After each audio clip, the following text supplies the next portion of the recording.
Hello, everybody, and welcome to the PC Gamer Show for, it's April 25th. Time is flying by. E3 right around the corner. And we got a good show for you today. Two pretty significant, very PC games came out recently, and Chris... PC exclusives at this stage, which is what the kids care about. It's I true. understand. It's true. Exclusivity. Oh, yeah, you got platform agreements, licensing, IP. Keep going. You know what I'm passionate about, guys? Intellectual property. I love me some franchises. And the rights of that intellectual property and experiencing the intellectual property. That's why I'm here. Coursing through your veins. IP Gamer, we're changing our name. IP Gamer in Chief, Evan Lottie is here with us. How you doing, Evan? I'm fired up, as you can tell. Very clearly. Also fired up is IP Gamer staff writer, Chris Livingston. Thanks for joining us. I prefer the term content producer. Content producer. All right. Hi. Yeah. How we all doing? Doing good. Doing good. I'm Great. just going to adjust Chris's image here. Don't mind me. Yeah, with our very professional setup. Getting Chris in here is no small feat. But yeah, thanks for joining us, everyone. Today we're going to briefly run through what we've been playing. I think we've all, because what we've been playing are the subject of two big conversations we'll be having. We'll be running through some news and then answering a few questions if we can.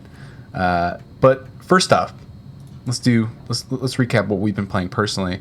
It's so touchy, isn't it? Chris, you been playing anything besides Frostpunk? Well, Frostpunk has taken most of my time, but I did start playing Spy Party,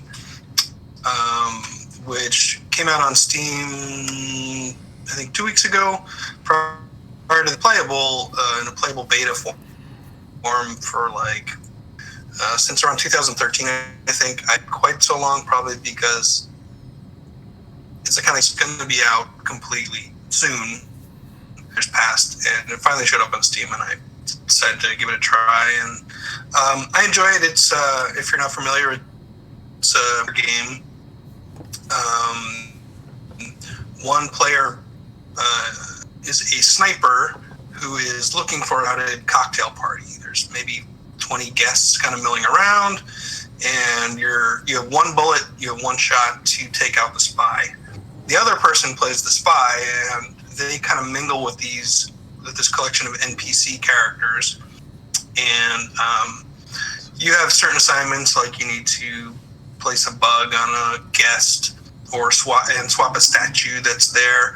So you have these things, you kind of have to walk around this party trying to appear like you're just a harmless NPC at the party, but you've got this agenda. So it's just kind of fun, and after each round, the players switch sides, so one will be the spy and then the other will be the sniper. Right. So it's a reverse Turing test cocktail party with stakes. Yeah, you're trying to bluff the other player into thinking that you're just a computer-controlled character, which is a kind of a fun and interesting challenge. And it's fun to be the spy too. You kind of examine the people at the party, see if you can spot some sign of who the actual human is. You have these tools you can highlight or low light guests, so they'll blend into the background more if you low light them. You click on them.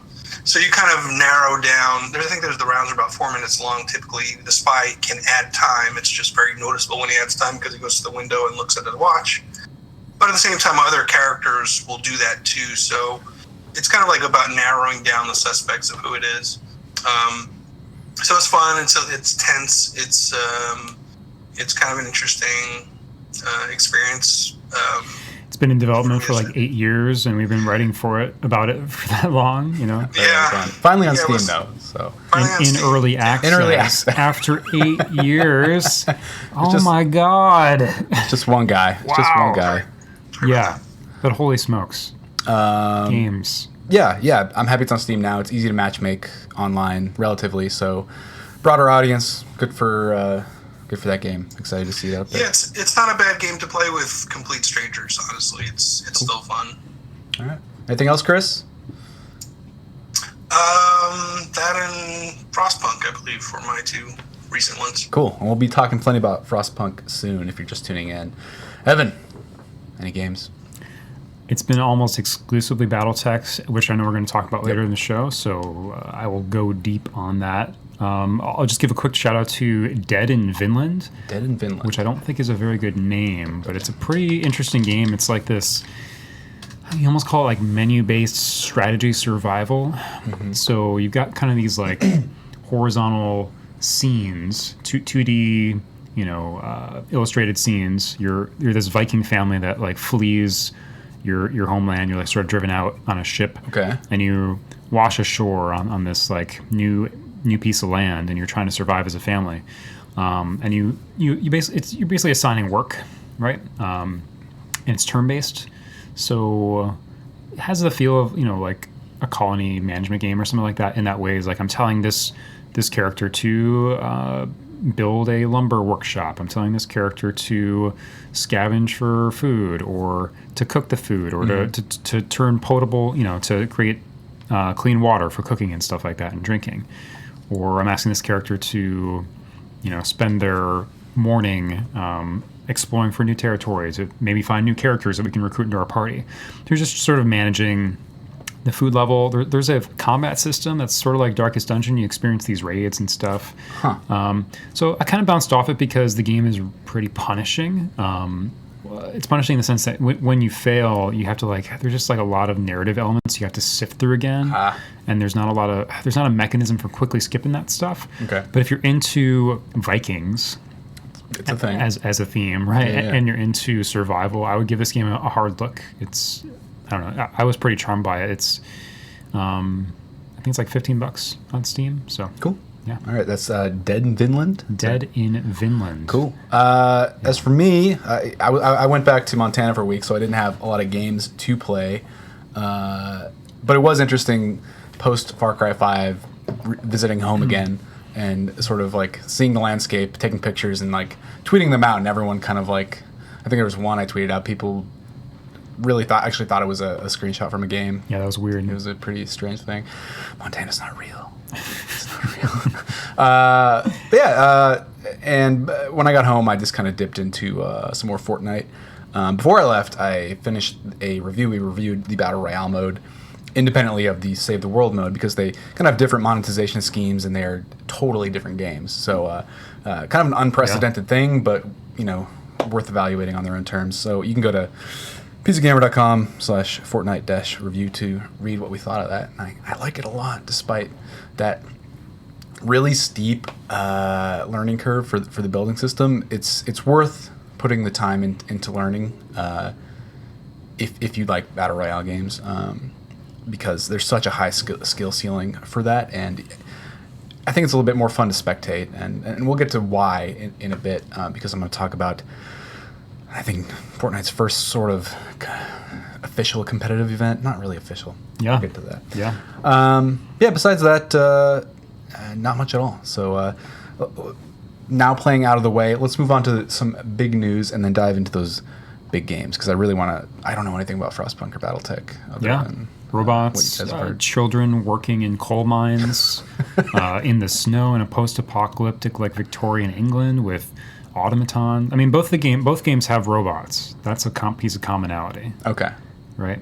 So that's something that's your starting point. And they're both like compound words: Frostpunk, BattleTech. I know, and one is intercapitalized. And they're small studios or strategy games. You could call Frostpunk a strategy game, I guess. Anyway, there are elements of strategy. They're both really good. Cool. But let's move on to news from the week.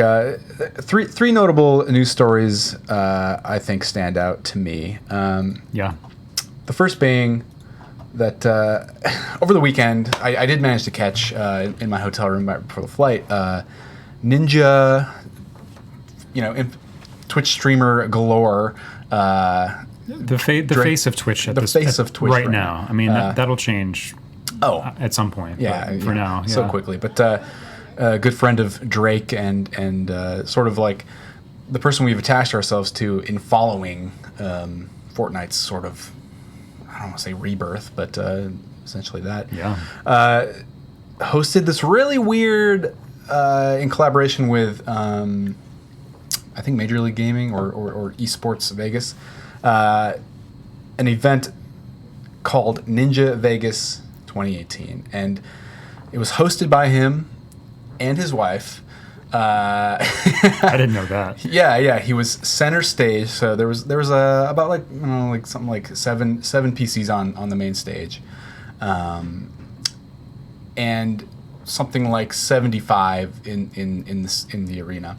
And he would pull some players up at random to like play with him. It was a 3-heat event, and these players, this pool of 200 something players, could pay something like, I don't know what the price was, $75. $75 for a ticket, an opportunity, and they went pretty quickly for a chance to basically play 3 games in a single heat against Ninja. And each match had a $2,500 bounty on Ninja's head and a $2,500 prize for winning the match as well. Streaming mode was on for these players, so they didn't get, you didn't know if you were seeing Ninja or not.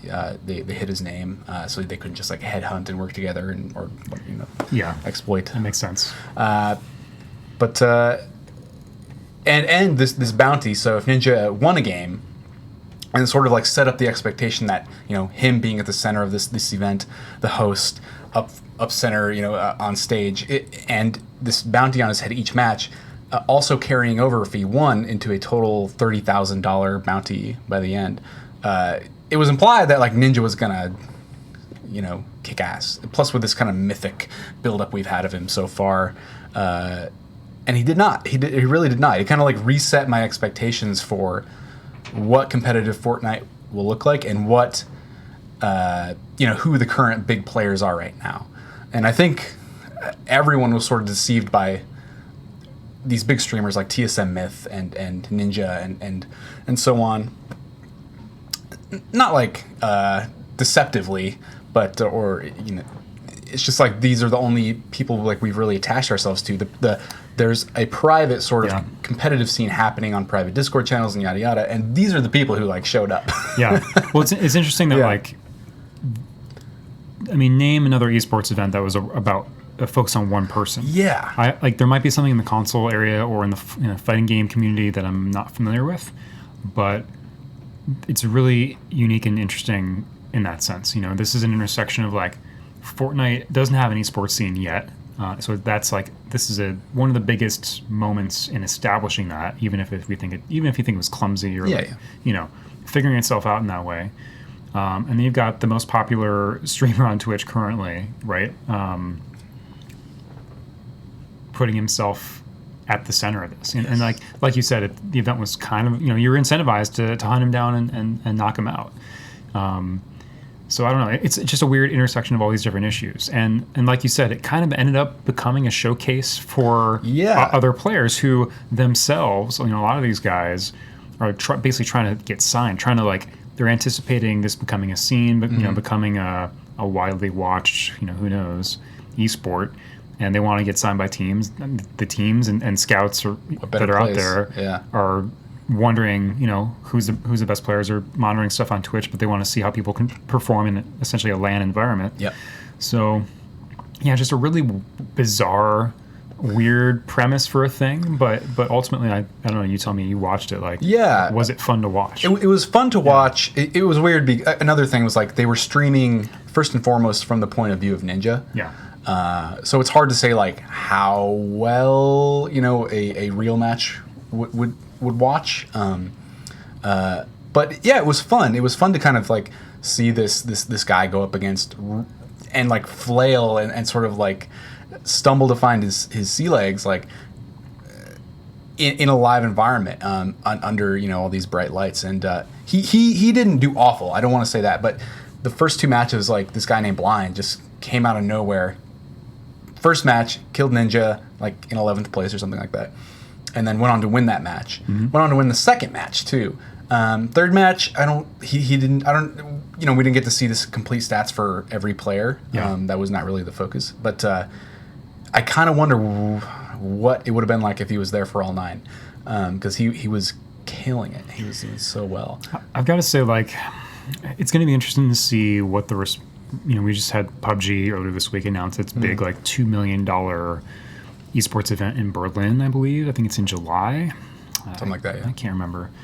Anyway, Yeah, just to see who emerges here. We've got Brendan Green, the creative director on PUBG now, saying that they want to invest tons in esports, and in a couple, he's taking this like multi-year view of it and developing it. And you got to imagine Epic is really focused on this is kind of one of the next stages of Fortnite.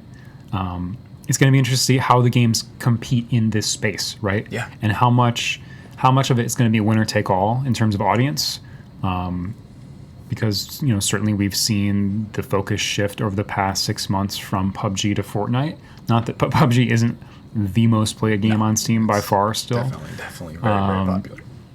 But yeah, it's going to be fun to see. For my sake, like, the stuff that Fortnite has up its not in its advantage, right, is like it's got that cartoony art style that's like more visually appealing in general, I think. It has like a clear theme and sense of setting. Yeah. And just the building, right? The building is like very big and it telegraphs what's happening very clearly. Like, this player is building a tower, they're building walls. Like, that's obvious stuff that's really at a distance you can tell that there's like activity in this area, right? As opposed to like, what are those ants over there shooting? Is that an assault rifle or a sniper? You can't necessarily tell. Although PUBG has vehicles and those are I think very fun to see in this context. But at the same time, when I'm watching events like this, and the camera's kind of panning around, it's like, well, all the building is covering up the players in a lot of cases. And I think they're going to have to get creative in terms of like the X-ray, outlines of players and stuff like that, and how that's expressed. Yeah, and the replay editor is already pretty robust, and I think it's just like poised to be good at that. Yeah, it's going to be interesting to see like how these games play out in a competitive space, because 75 to 100 players is still a lot of in games that are like sort of built on random chance and imbalance. It's, I don't know how a real like competitive following can build around specific people too well. I don't know. It's going to be a whole new set of problems. I went to the Intel Extreme Masters Oakland, I think October last year. And they had CSGO and they had PUBG. It was like one of the first major PUBG tournaments in terms of them figuring this stuff out. There were a lot of presentation issues. Like for one thing, they weren't playing with 100 players. They're playing with 20 teams of 4, right? So that's 80. Yeah. And there would be no activity in the opening 10 minutes. Just everyone playing super conservative. Basically, the teams would say, like, this is the town that we land on, and, like, I'm not going to mess with you if you don't mess with me. This is my town. You go to yours. And there was no challenging each other and threatening, even when, like, there were instances where, like, Team B could have, if they would have made an aggressive move or early, they could have knocked out Team A and, like, changed places with them in the rankings. So I think there's a huge question around how do you curtail and discourage the conservative play, especially at the outset of these games, because it makes it such a snooze fest. All these players land. You're watching people loot. You're watching 20 different teams loot for like 15 minutes sometimes with like maybe a couple of kills in there. It's like, oh God. And then all the activity happens, and of course, like the camera people can't handle it. It's all over the place. Like they're missing these huge encounters. So,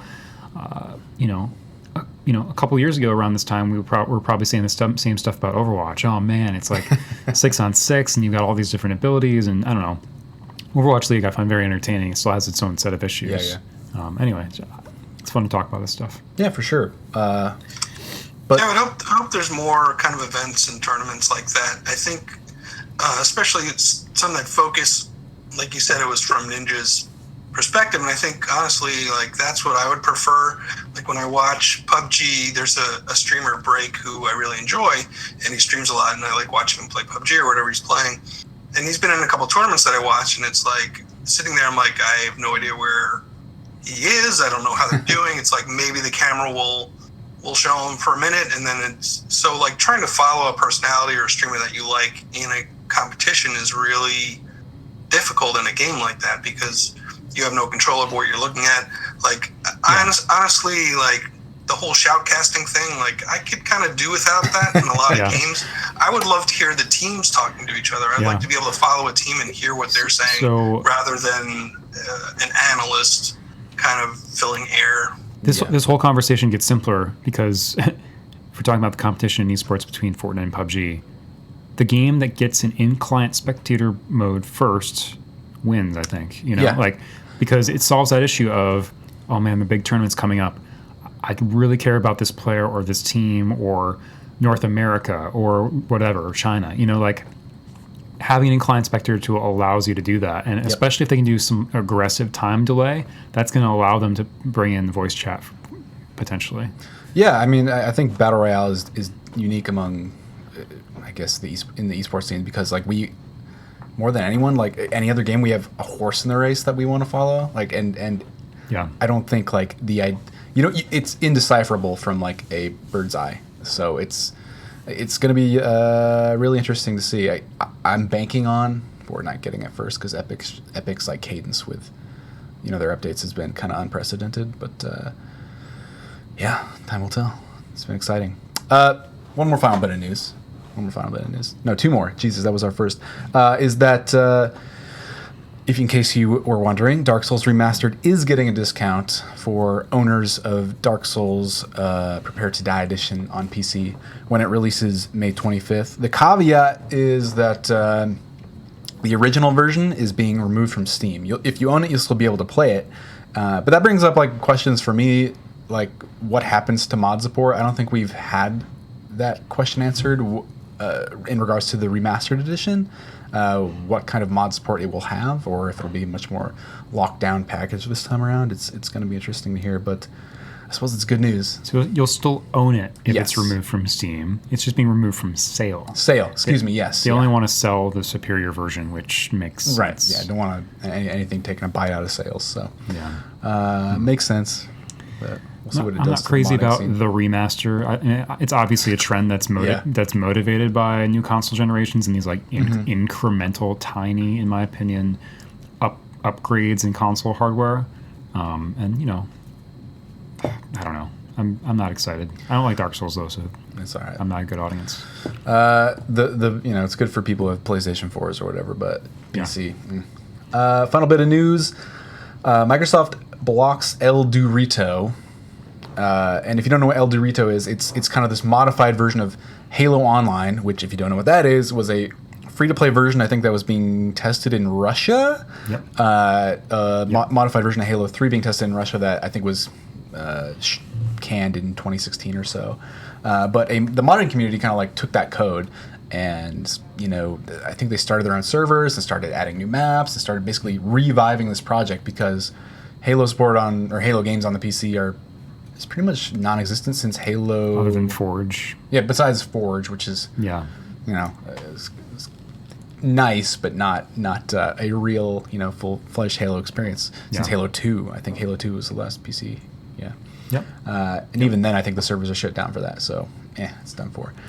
But Microsoft's hinting that Yes. there could be a Halo PC. Yes. So something in I have the works, quote yeah. here. Thank you. 343. In their final message to the community, they say this: one thing remains clear: the community really wants more Halo on PC. Yes, yes, yes. Duh. As we look ahead, we're very excited about 15 years of saying this. we're very excited about the prospects of an official classic Halo experience making its way to PC, and we hope to be able to partner with the El Dorito team and broader mod and content creation community to help inform the types of experiences and features our fans desire. While we have nothing to announce today, please know that the PC community is very important to us and top of mind as we work towards the future. So it sucks that this project is getting taken down, but I mean, of course it is. Like, we see these like fan remakes and fan, you know, revival projects all the time, and these big companies don't give a shit about that. I mean, the modders, like, they were releasing trailers about the updates and stuff that had like Halo logos in them. Like, they weren't even trying to. I mean, they had like little disclaimers of like, you know, they're not affiliated with Microsoft. Like, dude, it's actively confusing, I think, to someone who hasn't heard about this thing before. And it's like, wow, I can play Halo on PC? That's weird. So I guess I'm both like a little skeptical, but also encouraged in there. I mean, they took some kind of legal action or warning. Yes. I don't think they've sued this model No, or anything. no. But they've done that, and they're also saying we're looking forward to partnering with them. So it's sort of like, you know, both of those things at once is a little weird. But sure, of course, we would want them to do that. It'd be great. To at least get their feedback and stuff like that. So Halo on the PC, please. I have great memories of the first Halo, Blood Gulch. Yeah, good times. It's back when. Yeah, it's long overdue. Maybe we'll hear something this E3. Fingers crossed. Do you think it would do well? Do you think if Halo was coming out next month and there was like a lot of marketing around it, it looked really good, you know, had kind of dedicated servers and kind of checked all the boxes in terms of, you know, frame rate caps and all this kind of stuff. It was on like, you know, it was a Windows exclusive. It wasn't on Steam. Do you think it would become popular? No, I mean, that's the problem is like, it's exciting to hear this, but at the same time, any game that releases on the Windows Store in its current state is, I think, never gonna get a foothold in the PC community. Yeah. Even if it was released on Steam, I think it would still be pretty niche because I think, as a whole, like, you know, gaming trends have moved on, or at least like become. We're more interested as a whole in newer experiences or different experiences. Like Battle Royale is the thing right now. I think it would have a niche following and a bigger niche following than like most games, but I don't. And it's not, to be clear, it's not that it's not on Steam. Yeah. Because Fortnite isn't on Steam. You know, it's not like Epic has like a particularly good launcher or service there. Yes. Or Battlefield 1, you know. Mm-hmm. We have plenty of things we're not crazy about with Origin, but they're not actively hard to use and like in the way and doing weird dumb shit in the way that the Microsoft Store, you know, Xbox app has like throughout its history. And I think everybody's kind of aware of the issues. They just need to address them, you know. Definitely, just gut it, start over. If you ask me, burn it down. Yeah, I mean. Sad news, grain of good news buried within. Yeah. But moving on, let's talk about like what really matters this week. 2 big games came out, and let's start with Frostpunk first. Frostpunk, Chris, can you give us like this a top-down understanding of what the hell this game is? This is from the War of Mine developers. If I'm 11-bit studios. They developed this War of Mine. So Frostpunk is a few different things. It's kind of a city builder. It's a survival game. There's a bit of strategy. The idea is the Earth. It's like an alternate reality Earth in the late 1800s. For some reason, the temperature has just been plummeting. The world is covered in ice and snow, and you have to take a handful of people and a handful of resources and kind of build a city. The city's in this crater, and at the center of the crater is a coal furnace, like a big giant coal furnace, and you basically are building this city around it. So there's resource gathering. You have a small workforce that needs food, they need warmth, they need shelter. You can research technology for better mining and, you know, insulated homes and heaters in workplaces. And all through it, you kind of have these decisions you have to make. Many of them are difficult decisions that don't seem like there's a particularly great answer to solve some of these problems. This isn't a like open-ended city builder, which is it feels a little strange at first. When we think about city building games, we think of, I'll just be able to keep on building and building and building for as long as I can. This game takes place over about 45 in-game days, which doesn't sound like much, but it does take a while to get through those days. This isn't a game where it's like, I built some stuff, I'll fast forward and sit back and watch my city grow. This is a game where you're constantly on the brink of running out of resources, or your citizens are sick, or you suddenly have 30 new people show up, and that sounds good. You've got more hands to work in these factories and gather food and stuff, but at the same time you have to get them shelter, and if they're sick you have to get them in the medical bay. So everything is kind of like this two-edged sort of like this will help in this way or hurt in this way. You know, if you're running out of coal, you got to pull people from other jobs to get the coal, which means maybe you'll run out of food, or maybe you'll run out of steel. So it's a game. I found it a really tense experience. I was kind of on the edge of my seat a lot. Like, am I going to make it through this night with enough coal? to keep the furnaces on. And if the power goes down and the heaters go off, people are going to get sick. And if they get sick, they can't work. And if they're in the medical bay, I got to pull people out of these other jobs to take care of them.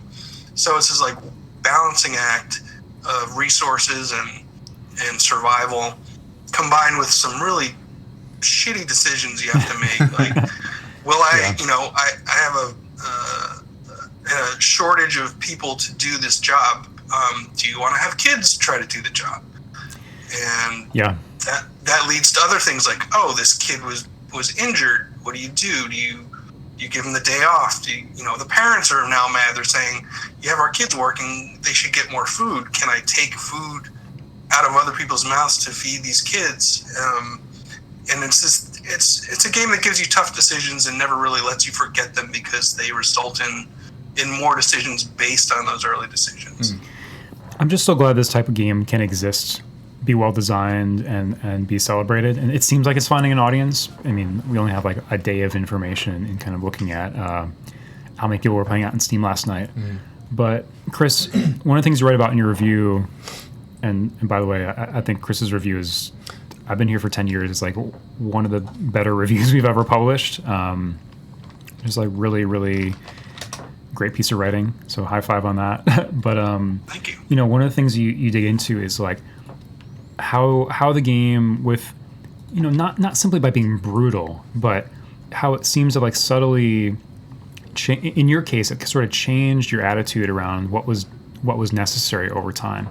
It presented you with these kind of options, ways of solving problems that were attractive, and like eventually you sort of, as you described in the review, like, whoops, I'm a fascist now. If I'm reading that right, can you talk a little bit about how you felt about that? Like, was it kind of insidious? Is the game too unkind, or just your relationship to the game in terms of morality in that way? Yeah, I mean, it's something, it is a bit difficult. Yeah. Make you solving problems. I think I definitely feel like kind of a bad guy in a lot of ways. And I think that's kind of great in a way. I think games aren't often great at giving you like a bad guy character who you can relate with, and this game kind of makes you into a bad guy character you can relate with, because it kind of asks like, what are you prepared to do, and then asks you like, no, really, what are you prepared to do? Like, how far down this kind of dark road are you willing to go if the end result means saving people's lives? And it's kind of, I'm kind of like still not sure, like, do the ends justify the means? Like, I successfully completed the game and a lot of people lived, but I really became pretty horrible.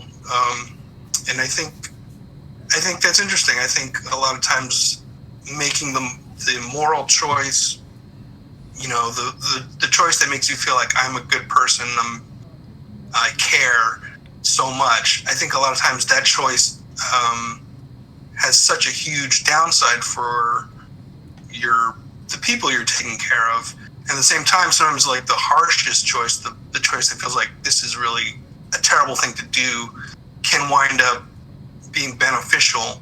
I think it would, like, that really impressed me. Like, it's probably not the best thing to be like, hey, I finished the game and I feel like shit.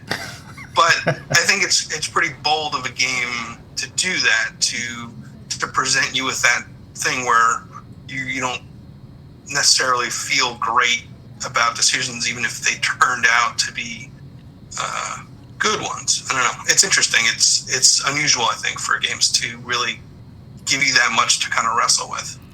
So you also wrote about a moment where Frostpunk, everything was going well. If you think about these games, kind of ant farms, or, sometimes people make the joke about SimCity and stuff, that it becomes a screensaver, this like state of optimization and stasis, where you're just watching the good stuff happen, you're accumulating resources and money, and everything's groovy.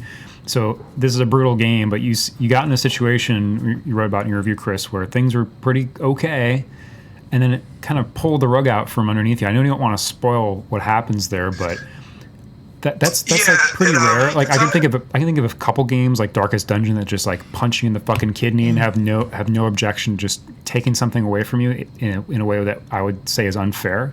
But I'd love to know kind of what that meant for you in this context and how it felt. Yeah, it was probably like the biggest moment I had where I was like, wait, is this game like, is this like a good game? Because like I said, I'd reached this point after a lot of work, a lot of tough decisions, a lot of like sitting there like this, like how can I make this city work? Yeah. And I'd gotten to this point where it was working. Like my resources were good, my people were all housed, they were warm. Nobody's happy because it's the end of the world, but like things were in kind of an equilibrium. And there are events that come along during these 45 days that don't originate in your city. You have scouts. They go, they find information, they bring back resources, they find other people. And sometimes there's news. There's like, oh, you can learn about why the Earth is in this condition and what happened in some way and what might happen next. And so there was some bad news that reached my city, and like my citizens were like suddenly miserable, like just like that. And there are no more tacos on the face of the planet. God. Yeah, exactly. It's that kind of like really punishing, terrible news. And yeah, there was this moment of like, well, that's not fair. Like I've been like fighting so hard to give them hope. You have this hope meter and this discontent meter that represent your citizens' feelings. And the idea is to get the discontent down and the hope up. And I really fought hard to do that. And suddenly all the hope was gone. All the hope was gone again. And I was like, that's not fair. Like, that's not fair to me from a game to do that to someone who had played by the rules and done what he was supposed to do. And I really did it really did take some thinking, like, is this fair? Is it fair for a game to do this to me, to betray me like this?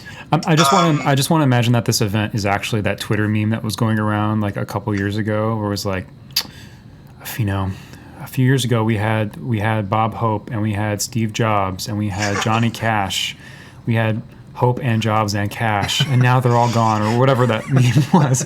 I just want to imagine the event in Frostpunk was people reading that and being like, damn. Oh man, things are worse than I thought. I'm sure it's something much more traumatic, like this is the only society left or something. Oh God. It's so it's not good news. And it's not good news. It's not good news. But yeah, it was a kind of situation where it felt like the game took something from me that I didn't deserve to have taken. Yeah. But I think that, I think that is fair. I think that can happen in life. You do everything right, and there's still, you can try sometimes to make everyone happy, and they're not. And it was a bit of a shock to me, and it did take like a while for me to kind of come to grips with that. But I think it's I think it's good. I think without that kind of drama and those kind of outside forces, I don't think the game would really have as much if it was just about, efficiency. It's just about like, I've done technically the things that I could do, so I win. I think these kind of outside forces affecting your city, I think, I think that's fair. And I think the game does a good job with it. As hard as it was for me, I think it's still a good thing for the game. Yeah, I'm sure it's tough in the moment, but eventually, when I'm playing games with permadeath or that kind of stuff, eventually I think after the fact, I'm usually able to say to myself, well, actually, I think it's great a game can make me feel that way, even if how I felt is just anger and frustration and like, this is unfair. Sure, that's maybe not what I'm looking for in being entertained in a given day or week or whatever, but it's cool to know that games can be that powerful. I mean, like, what other strategy game or can you think of that try so hard to have a such an emotional punch rather than just be a machine that you tinker with until it works perfectly. Yeah. It's not a genre that I think players of go in looking for that or expect that, or maybe know that they want it. And it's I don't know, it's cool to see Frostpunk you know, from a top down, looks like one of these things. Looks like a sci-fi sim city, but is trying for more. It's also just a lovely, beautiful looking game, and it's sort of very pretty in its grimness. It's very stylish, very the art and the sound and the feeling of it, and even the music is really, really wonderfully done. They did a beautiful job putting the game together. Cool. Awesome. That's Frostpunk, everyone. High recommendation from Chris. Go read that review. I linked to it in chat, and give it a shot. It's also one of 2 games on PC that is not $60, and also very much worth more than that, based on our reviews. But next up, we got another game that I think the commonality we found was robots. Evan. Both games do feature automatons of some kind.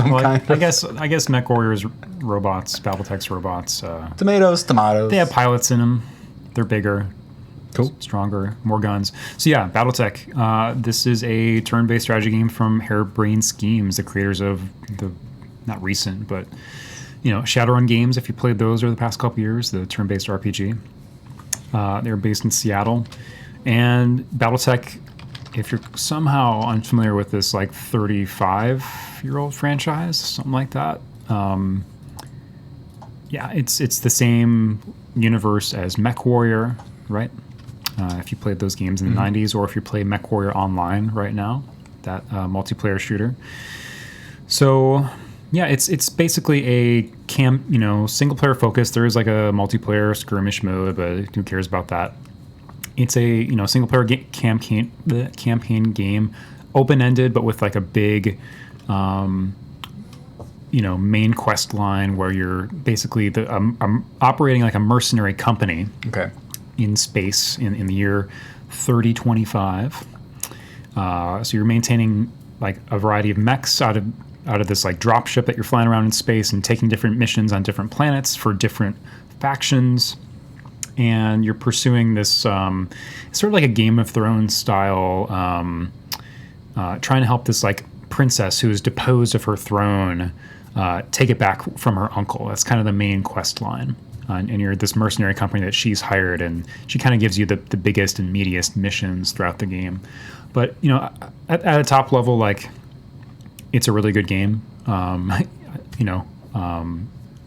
certainly have plenty of issues that I'm not happy with about it. I've put in about 20 hours so far, but mostly I would agree with our review. We gave it an 85, and I think one of the things that Chris Thurston, our reviewer, liked most about BattleTech was how granular it is as a strategy game, right? So yeah, at a top level, it kind of operates like XCOM. You're bringing a maximum of 4 of these, giant robots, battle mechs, into battle each mission. And you're fighting, sometimes 8 or 10 mixture of tanks and kind of turrets, static defenses and stuff like that, along with enemy battle mechs too. But it's a game of, so it's not on a grid. So it kind of becomes a game of degrees and angles rather than, if XCOM facing doesn't matter in XCOM, right? Right. It's just about which square of the big chessboard you're on. In BattleTech, you've got 11 distinct segments of armor on every mech, right? Oof. And even the vehicles have segmented armor. They have a tank has front, back, side, rear armor. So I've got my 2 torsos, center, 3 torsos, center and left and right. I've got 2 arms. I've got a headpiece. I've got legs, and I've got rear torso armor. And they all have individual health. They each have 2 individual health bars. So like my left torso, there's the armor, and then there's the internal structure. So think about like you and me. I'm in this configuration where you turn a little bit to your right. So like BattleTech, if I'm, say you've got a valuable weapon in your right arm, which is further from me, right? In order to have a better chance to hit that, I would want to move around in front of you, even ideally get way on your right side, so that I'm shooting, when I shoot my weapons, the game says, okay, you have the highest chance. Right now, I would have no chance of hitting your right arm. I'd have a really high chance of hitting your left arm, your left leg, maybe a little bit of your torso and stuff like that, depending on the weapon. Like if it's a missile, they're gonna like spread around a lot. So in that way, it's a game of like angles and degrees and kind of the geometry of facing. Where like, oh, I've taken a lot of damage in my left arm. I'm gonna turn that away from my enemy in how I position myself. It's almost the way that, like, I don't know, I imagine like a boxer or a martial artist would, like, you know, protect a certain part of their body or something, you know, with their guard and stuff like that. So that's a really satisfying aspect of the game. Just the details of targeting, because like the worst thing you can do in a round of BattleTech is like spread damage evenly across an enemy's entire body, because there's no like master health bar. You're trying to individually destroy parts of them, right? And those parts contain weapons or ammo that can explode, or, you know, if you hit him in the head, that's like an instant kill often. Although it's like a very rare chance. So that's just like a really enjoyable aspect of the game. I'll let you guys ask me questions so I'm not talking for 20 minutes straight about BattleTech. It's all good. When we're talking about angles here, I'm like, what comes to mind is like VATS or something like that, where it's determined by obscurity, and that's like presented to the player as a percentage. Is it the same way, or is a physical blockade like gonna block it 100%? So you'll know before you shoot whether something's whether line of sight is an issue, but it gets even more granular. So big battle master are gonna have like, they might have 10 weapons in them or something. They might have 7 or 8 or 9 or 10 weapons, depending on how much they weigh and how powerful they are and stuff like that. So they've got a missile launcher, a couple lasers, an autocannon. Those weapons have individual ranges that they are more and less accurate at. Oh, so you got to find a sweet spot. You got to find a sweet spot. And they have varying percentages to hit, right? So say I have a bunch of medium range weapons on my mech. I try to get myself in a medium range, but then I can individually toggle before I shoot at your mech which weapons I want to fire. So say like, this only has like a 30% chance to hit. I'm going to choose not to shoot this at you because it will generate heat, which is another like negative resource. If you build up too much heat and your mech runs too hot, it automatically shuts down. You take tons of damage. You know, enemies get to take free shots at you. It's like really bad news. Anybody who's played MechWarrior is kind of familiar with this mechanic. So there's a lot of resource management. There's also a whole different type of damage you take. I'm making this sound like a simulation game. It's not that complicated. Okay. I think it's pretty elegantly. Anybody who plays strategy games can understand this stuff over time. It might take you a couple hours, but it's not. It's not like Flight Simulator or something. There's stability damage. So concussive weapons like missiles, autocannons, they like literally like cause your mech to shake and like lose stability as you're moving in this turn-based structure. So one thing you can do is like, I can't kill this enemy, but I'm gonna hit him with a lot of concussive weapons, a lot of missiles, and then they'll just fall over. And then they move back in the initiative order. When an enemy's flat on its back, you get to take like called shots at it, as they're known. So you get to target specific parts of them, and it's like a higher chance to hit and stuff like that. So yeah, this is a really, I was sort of coming in anticipating it more as an RPG, right? Because this is harebrained schemes. It's kind of what they're known for. And what I've come to like more and favor more in the game and sort of, just appreciate is, wow, this is a good strategy game, you know? So it kind of surprised me in that way. I was expecting it to be a better RPG. I think it's a worse RPG than I want it to be, but it's a better strategy game, which is, I don't know, win-win. Yeah. It's always nice to have. I'm kind of wondering, well, two things. Terrain is also a major facet of it's maybe less so. Than like. Yeah. It could be more. So there's an interesting system around evasion. So the further you move, the harder you are to hit. Okay, so that's a measurement of kind of the speed, because you're taking individual turns with your mechs. You're saying, I'm going to move and shoot just like XCOM or similar games. But in that way, you're sort of like, well, if I move a short distance, I'll be in cover, like in these trees or something. But if I move farther, I'll be more exposed, but I'll be harder to hit because you basically accrue evasion stacks when you move fast. And every time an enemy shoots at you, they automatically remove an evasion stack. And since there's some other ways to interact there. Anyway, it's just a good combat system. Gotcha. I think the stuff I'm disappointed with is you're limited to 4 mechs throughout the game, seemingly. I wish there was a little bit more flexibility there. I wish that's what's known as a lance in BattleTech and MechWarrior. Okay. 4 mechs. That's just sort of the scale that they designed the game at, and I was sort of hoping there would be a little more variation there. At the same time, and also like the game is like really slow at some points in terms of anime. You have to like, if you're playing this game, go into the menus and like change all the camera settings. The way it works is like there's a percentage chance to trigger a cinematic camera that you can adjust. So say like on just moving from point to point, a cinematic like flyby camera triggers 50% of the time. You can like dial that down to 0, which I would recommend because it just makes the game go a little bit faster and stuff like that. Anyway, ask me more stuff here. Well, I kind of want to know like what's the framework like when between missions? Yeah.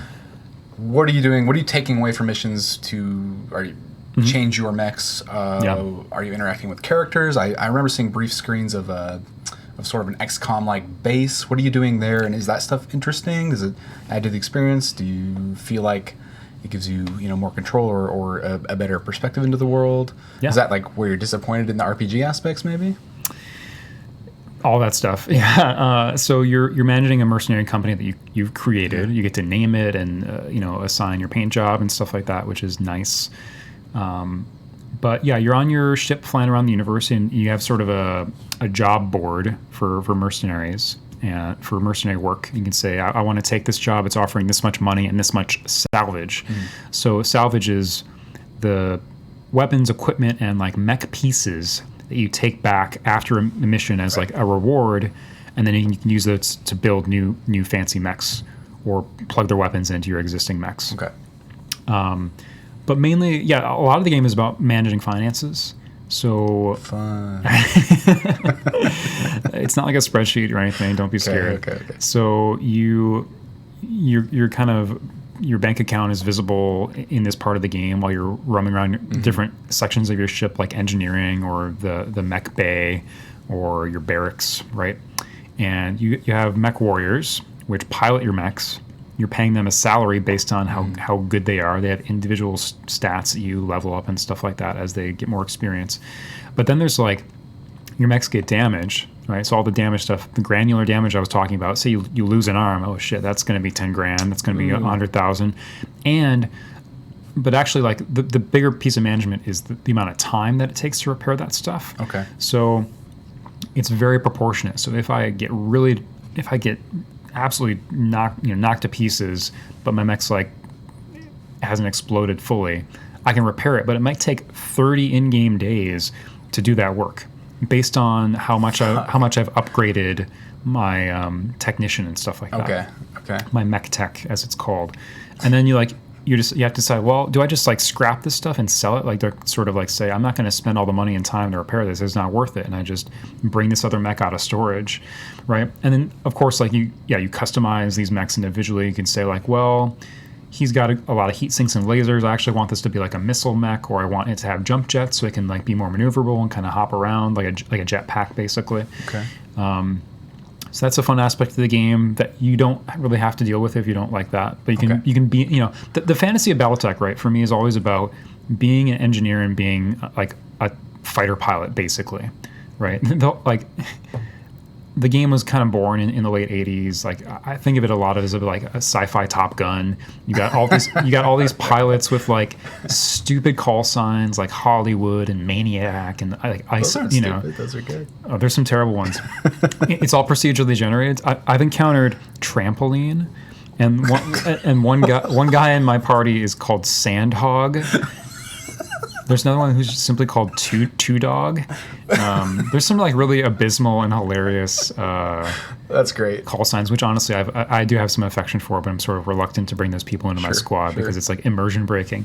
So, but yeah, it's the fantasy of being an engineer and like a pilot basically kind of rolled together into one. So, but the good news is you don't have to deal with too much of that engineering tinkering stuff if you don't have to. It's not like a pivotal aspect of the game. You can just like hit the repair button and it's done.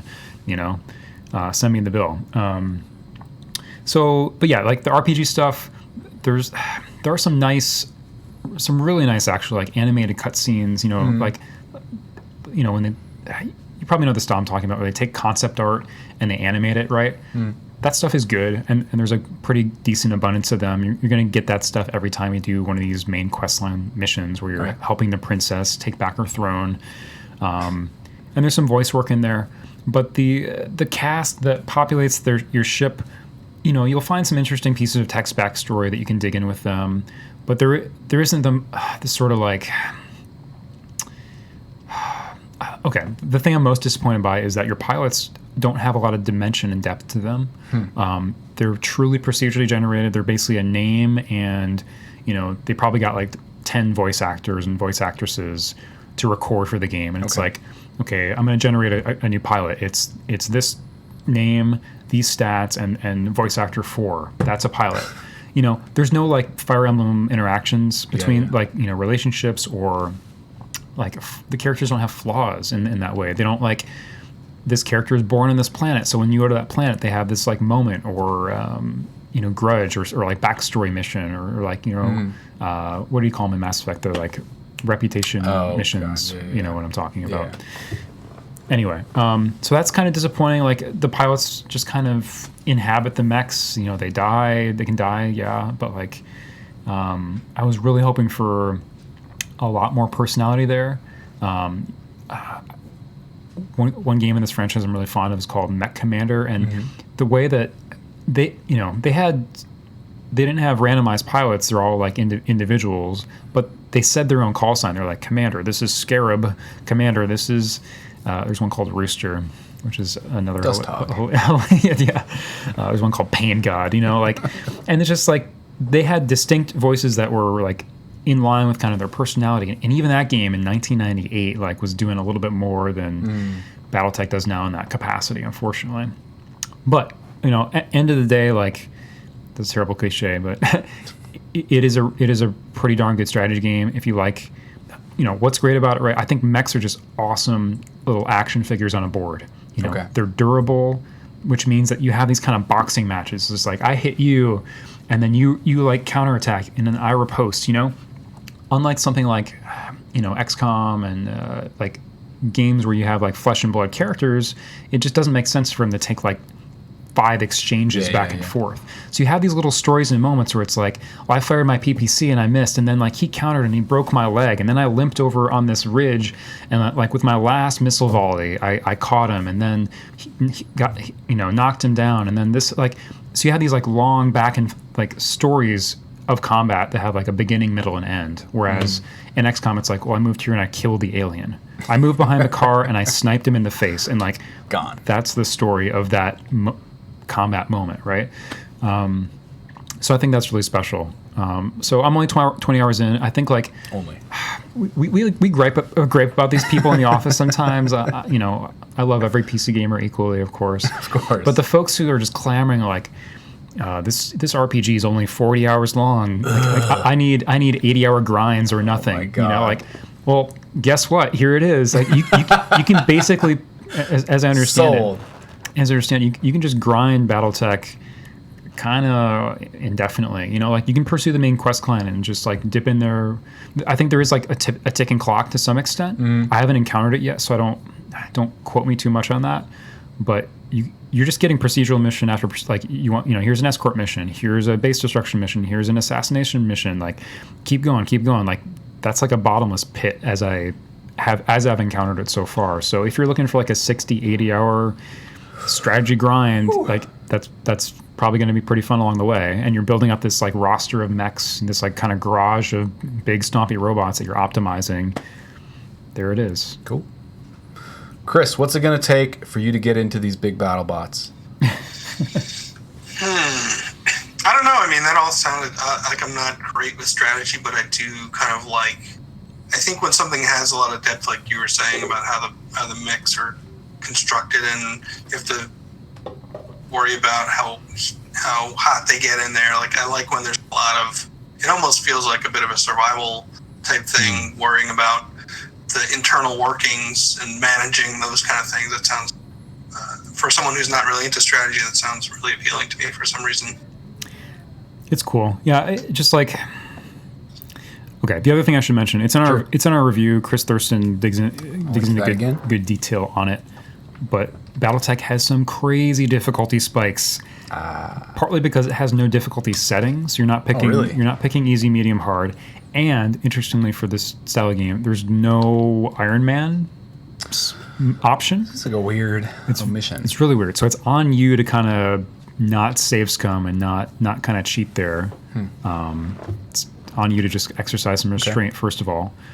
But okay, so going into any contract that you take, any mission, effectively, there's a basically a difficulty rating. I think it's up to 5 or 6 or something.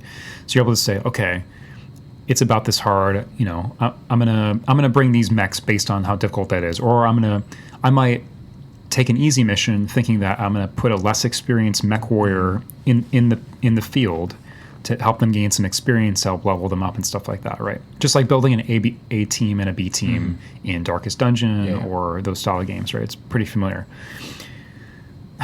Okay, BattleTech just seems to throw whatever the fuck it wants at you on some missions. I've taken easy missions and been completely surprised by like, here's six heavy mechs and like some really crazy tanks. So first of all, you're like outnumbered in most of the missions that you're taking.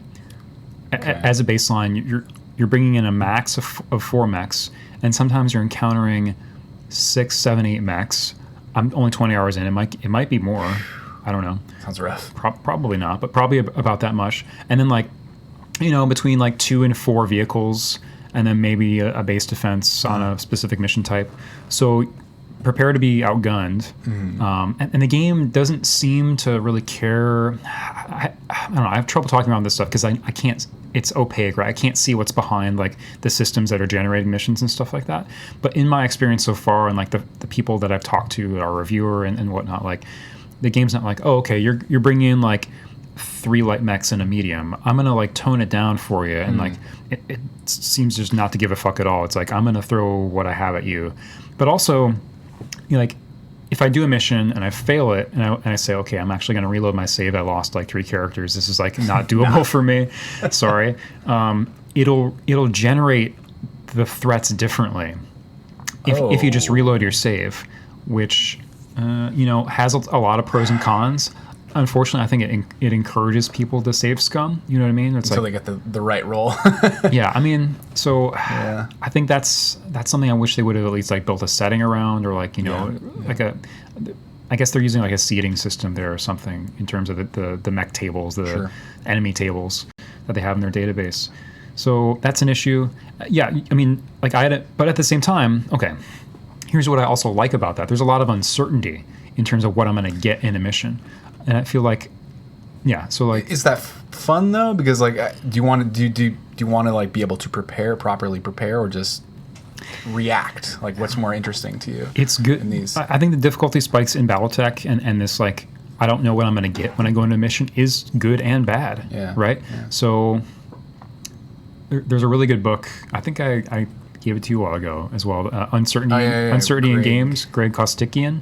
Yeah. It basically digs into like, I don't know, a few dozen examples of, it's like a collection of essays about why uncertainty is kind of at the center of what makes games fun. And if you think about it at a basic level, like it's poker. You know, think about poker. I don't know what you have. Yeah. The uncertainty of trying to figure that out and trying to play around that is what makes poker and a lot of other games, as it turns out, really fun. Or firing a basketball shot and the experience of not knowing and not being sure whether it's going to hit off the rim or go in.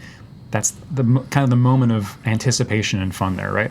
So in BattleTech's case, not knowing whether I'm going to be handed like a pretty easy battle or a pretty hard one, because you know, just the way this system works apparently, it means that I'm sort of right now I'm just throwing my best stuff at every mission, kind of, which I'm not crazy about. But at the same time, like I had a mission 2 nights ago where enemies spawn at my front and my back for the first time.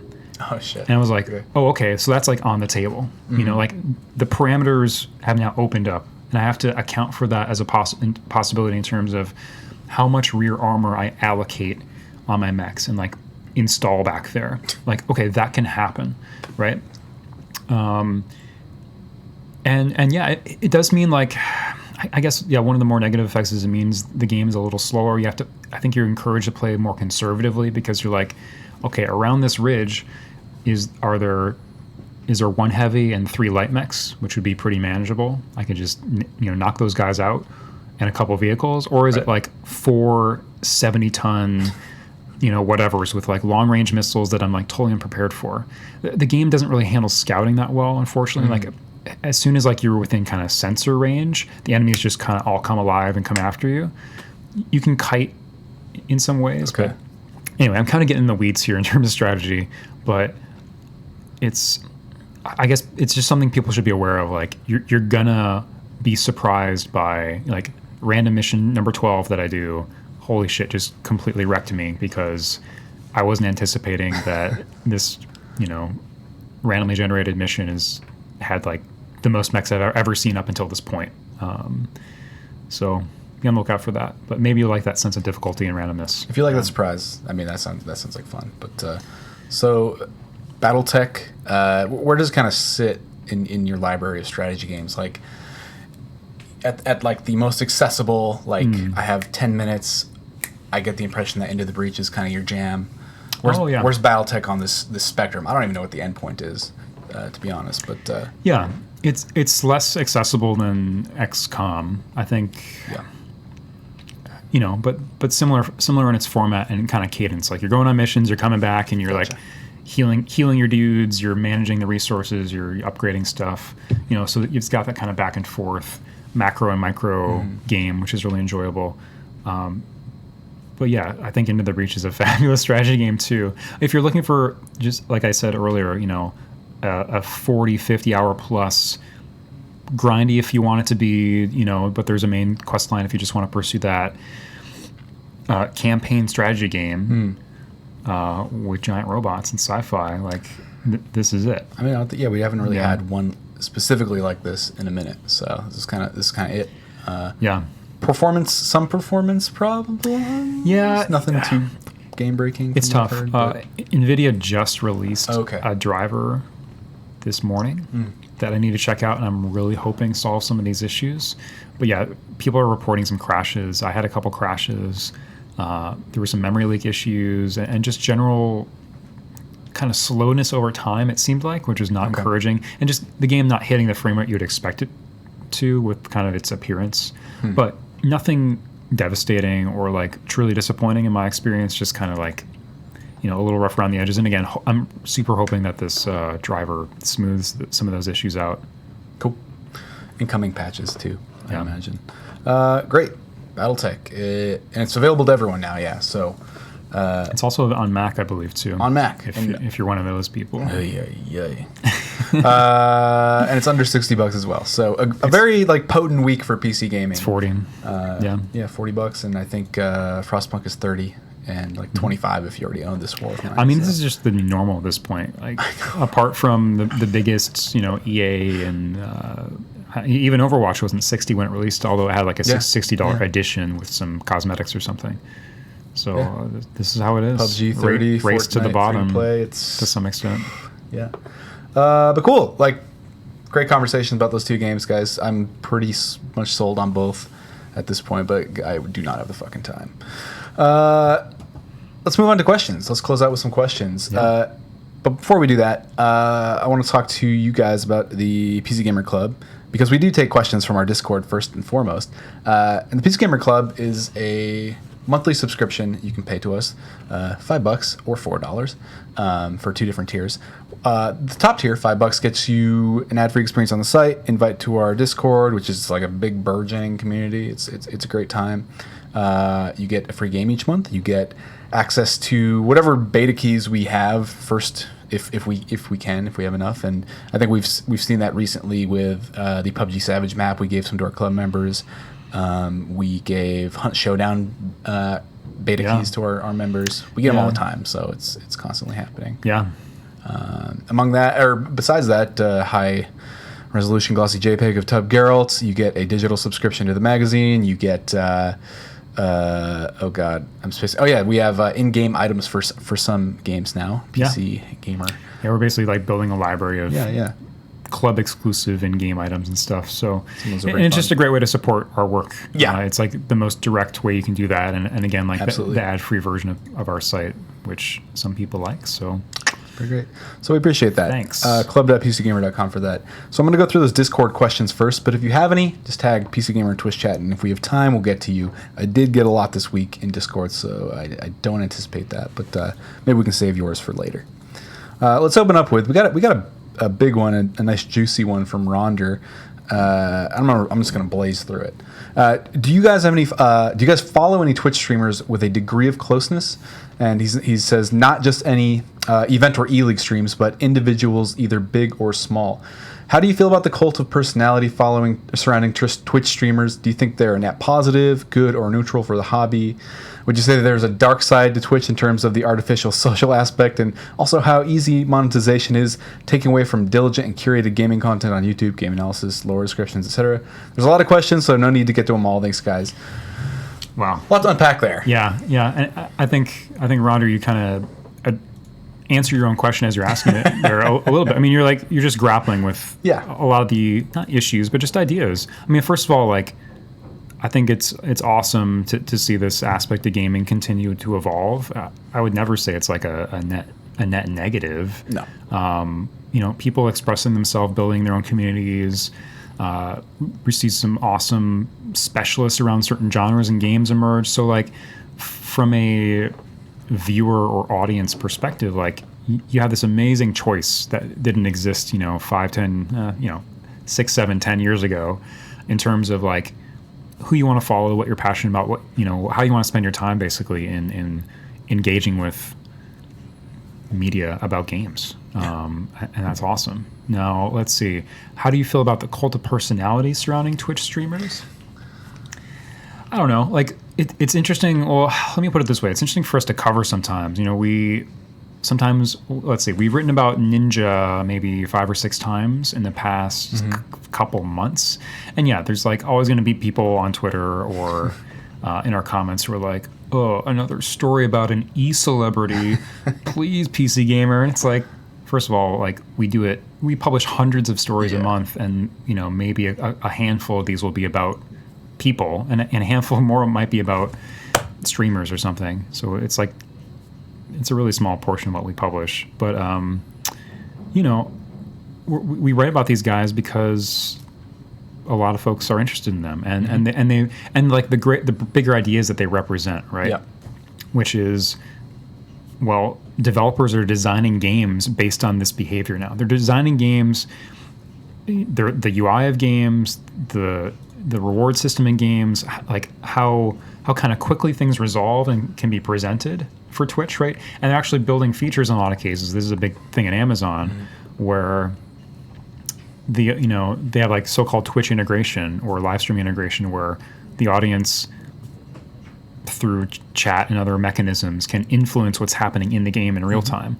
So that's noteworthy and interesting. We'll continue to see that evolve, but I don't know. I don't really have an opinion in terms of how easy monetization is taking away from diligent and curated gaming content on YouTube. As you put it, like, honestly, I see YouTube as kind of a cesspool, like more so than really more hard to so than find that Twitch. good stuff. But that's like a huge generalization. That's Yeah. also like incredibly unfair to me, because I know there's some amazing people out there. But in terms of just like, okay, I guess I would distinguish like the behaviors that I see on YouTube suck because like, in order to succeed on YouTube, you like, even if you're like a smart, thoughtful YouTuber in a lot of cases, you have to kind of do the same stupid bullshit that the lowest common denominator channels have to do, in terms of like what greasy thumbnail you use and what title you use and like what you do in the first 5 seconds of a video and all this kind of stuff. And like, you have to play this disgusting game in order to just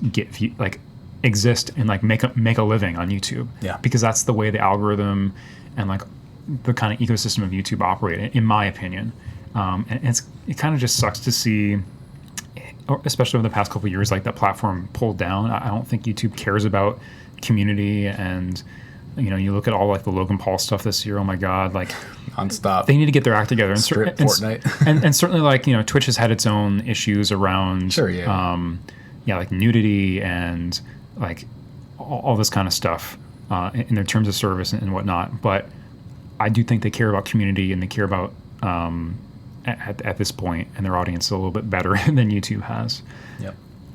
Do you guys follow any streamers though? Like any big ones you watch regularly, or you just weren't young enough at that point to really latch on? Yeah, I guess the guy I've watched most is a guy called CVH for CVH. Elder Scrolls Legends. I don't really play that game much right now, but he was just like a wonderful, easygoing, personality in that season. Bethesda just hired him actually, so I don't know how much streaming he's doing on his own account, but yeah, he was great for that game.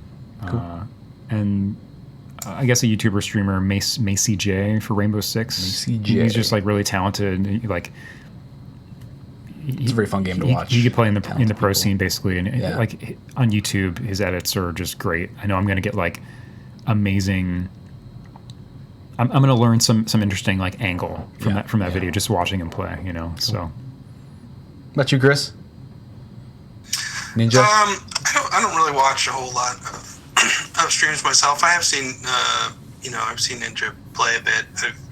I mentioned Break earlier. I watched him back when he played DayZ and DayZ mod, and followed him through that and into Arma and PUBG. It is kind of there are ups and downs to the whole Twitch thing, but I remember thinking like back when I started freelance writing about games, like it's kind of weird, like there was never really like gaming celebrities so much. Maybe a certain developer had a certain member who was kind of well known or vocal or had a big personality, but it always seemed like the industry didn't have like big name celebrities somehow, and now it seems like there's lots of them. Yeah. Which that's not good or bad. It's just it's a way of the kind of industry kind of is changing. And there's always going to be issues, good ones and bad ones when that kind of a change happens, I think. Yeah, I think we're all ourselves and companies supporting and sponsoring these people, or platform creators are all grappling with how to moderate and encourage or incentivize good positive behaviors on their platforms. And even we can't go a week at this point without some Overwatch pro saying something awful, or a big streamer saying something awful and it being normalized and accepted. And I think like YouTube is it's like pretty scummy, and like you were saying, Evan, but Twitch also is like trying to figure out how to moderate this kind of behavior and deal with it, and maybe not always in the best way, because sometimes those they're big boys they don't want to throw under the bus. But I just think this is a new thing, and we're going to cover it, and it's going to have a lot of problems, and it does have a lot of problems, but those problems are sort of fun to report on in the meantime. I watch a lot of Ninja lately just because partially my job, but he's also very good at that game. And I think briefly to touch on that Ninja Vegas again, is one of the reasons I like watching Ninja is because, and Evan, you gave this example when we were talking about it beforehand, is watching him play a solo match in public play is like watching those videos like from a Japanese game show where they set 3 soccer players against a team of 100 kids. He just kicks ass and entertains. And I really like it for that reason. He's always going to do something silly or funny or aggressive and impressive in those big, playpens with children. And he's fun for that. Those top tier Fortnite streamers are great for that. Let's move on to another question. That was a good one. That was a big, chunky one. Turdog, we were also talking about this earlier. I don't know if we can really say this with any certainty, but he asks, do you see GPU prices going even higher due to cryptocurrency prices going even higher? Do you guys track the market, the crypto market, much at all? Well, last I checked, Bitcoin's up like 10% this week. Okay. I think it's somewhere between 8,500, or you can just Google it if you're curious. It's like between 8 and 9K right now. I don't know. I mean, it's gone down kind of recently over the past like month or two, right? Yeah. Compared to like the peaks that we were seeing in February and March and stuff like that. So that's good. But this stuff is like super volatile. You know, if somebody knew the direction that it was headed, right, they'd be making, and maybe they are, maybe they would be making tons of money, right? Yeah. Because they'd be either investing in it or shorting it. So it's hard to say. Like, I can't see GPU prices going much higher than they are now. Like it's kind of untenable at this point. And okay, say like Bitcoin is just here to stay and this kind of trend, right? Say it like sticks around for a decade or more. Say it's just permanent or something, right? I think eventually someone would find some way of penetrating the market with a new idea, right? Like a graphics card that is somehow useless for crypto mining. So therefore, we can, you know, or they've developed some new, they build their own factory for memory production. I don't know what it would take. Like, I don't have enough insight into supply chains. Like, you'd have to talk to our hardware guys or Jared on our team to maybe get a little more insight there. But like, PC gaming is too big for someone not to do something smart in figuring this issue out and taking a piece of the pie away from NVIDIA. It wouldn't have to be that much. It would have to be like a few percent of the market, right? For it to be a good idea. So, you know, I think eventually supply and demand will sort of. That's the dumbest thing I've said today. I don't know. Like I'm hopeful somebody will come in and disrupt. You know, things if it remains bad for much longer. Yeah, that's why I think we're just waiting on manufacturers and to respond to a thing that's not going away anytime soon. Cryptocurrency being that thing. What's your stocks looking like, Chris? How much coins do you have? How many have you mined? Several? The only thing I mine are coal, wood. I don't mine. No, you don't mind those. You No. send the children to mine those. In the various survival games like First Place. Sending the children into the crypto mines again. Oh man, that would be fun. That's even DLC. too cruel for me. DLC. I can justify a lot of my actions. Children to mine bitcoins. Yeah. Frostpunk Monster. coin. Thanks for the question, Turdog. Let's answer. We got time for like one more, maybe. Here's a more innocent one. What's the latest game you finished, be it for review or spare time, if you even get spare time? You guys been? Yeah, I know you're not one to really play I don't finish campaigns. games. Or, No. you know, yeah. Into the Breach, you know, I've probably beaten it like 9 times in 40 hours or something, 12 times. I don't know. That's relatively finished. Yeah. compared to most people, I think. Yeah. It's fun. Yeah. Into the Breach. Chris, anything you've finished on your own time? Played on your own time? I don't know what I've finished lately. I don't think I finished much. I mean, Frostpunk. Frostpunk I finished, yes. Beyond that, I'm looking through my recently played list, and it's a lot of open-ended games. You know, Games I guess I without finished ends. a battle royale game by losing several times. Count it. Yeah, Fortnite ends very I quickly. finished it quickly. Speed run. Record time. I finished Assassin's Creed Origins, which I didn't expect to even like. I think I've talked about it on previous shows, but I had one weekend where I just had no idea what to do. I was feeling tired, or just like not. In the Bay, it takes a lot of energy to go anywhere, and time, and usually money. So I was like, fuck it, and I sat down and played. I don't know, like 20 hours of that game in a weekend. It was really bad. Really good game, but I'm not proud of myself. Well, come on. Excellent game. Excellent game. We Real all, fun. we all do it. There's We no, all do there's it. no shame in this house. I know. What am I talking about? Why am I hiding this from? This is a safe room with padded walls and, an audience of enablers, hopefully. That was a lot of fun. I think we got time for actually one more. Yeah. Let's see where there's anything in Twitch chat. Yeah, let's go back up here. Okay. No, I'm not going to say that one. Not seeing any questions in Twitch chat. Where are the questions? Thanks, guys. Y'all. Thanks, guys.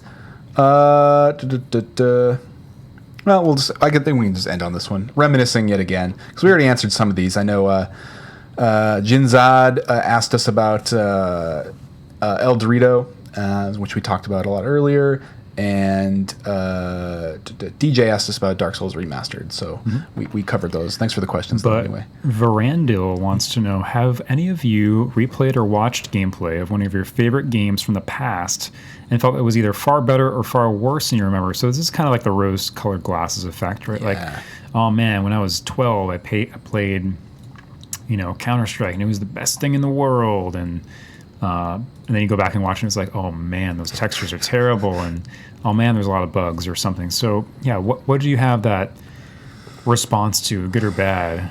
I think fear is something that comes up for me, because fear is a type of game. It has a cult classic quality. It's like, the games that followed it, Fear 2 and Fear 3, were inferior. It has this like amazing iconic gun in the HV penetrator, some cool physics, and you go back and play it. It's like, okay, the level design is not great. Alma is like stupid in a lot of cases and not scary. Graphically, it doesn't hold up. Like Textures are pretty flat. The sliding and kicking stuff, it's kind of memey, but not that. Doesn't make a lot of sense. And you're like, oh, and actually the shooting is not amazing. Like everybody praises its AI and stuff like that, and I don't know. I have mixed feelings on that. So that's probably one I'd peg of like, oh man, actually, because like this comes up in our top 100 conversations a lot. We every year we get together and we're like, what are the best 100 PC games to play? And we have to grapple with this a lot of like nostalgia versus what's fun now, right? And like in the influence of a game and like it define a genre, like DayZ, for example. That's a really important game in PC gaming history. But would we recommend it as like the best survival game for everybody right now? I don't know. For me, I think because I've been trying to dip back into the BioShock series. Right. And I remember at the time, yeah. these games were really. I think the atmosphere and the level design and the look of Rapture really holds up, but the combat is just mind-numbing to me. At the time, I remember thinking the plasmids and the weaponry. The weaponry was like fine; it served its purpose. Like thinking it was like the coolest combo of like superpower plus familiar PC like arsenal in one. Yeah. With like combined with like these big kind of roaming bosses, but returning to it, it's just really basic. I'm going to use this, switch to my weapon, and plug away, and then run away, from the Big Daddy or get some space. And it really doesn't. I think BioShock 2 is a little actually like plays better today than the first one by a long shot because of the ability to dual wield that stuff, and there's a lot more emphasis on traps. Yeah, traps. Right. You get these arenas where you're supposed to like guard a little sister while she harvests, and you get to set up sort of the scene and prepare, and that's a lot of fun to sort of like anticipate. It's still not, it's still pretty clumsy feeling compared to like, the ADS is weird in BioShock 2. Oh, there's ADS? In BioShock 2, there's ADS. Oh, God. Those iron sights must be terrible. It's awful, man. Oh, and no. I think the default key is like something like it's like T or Y or something weird.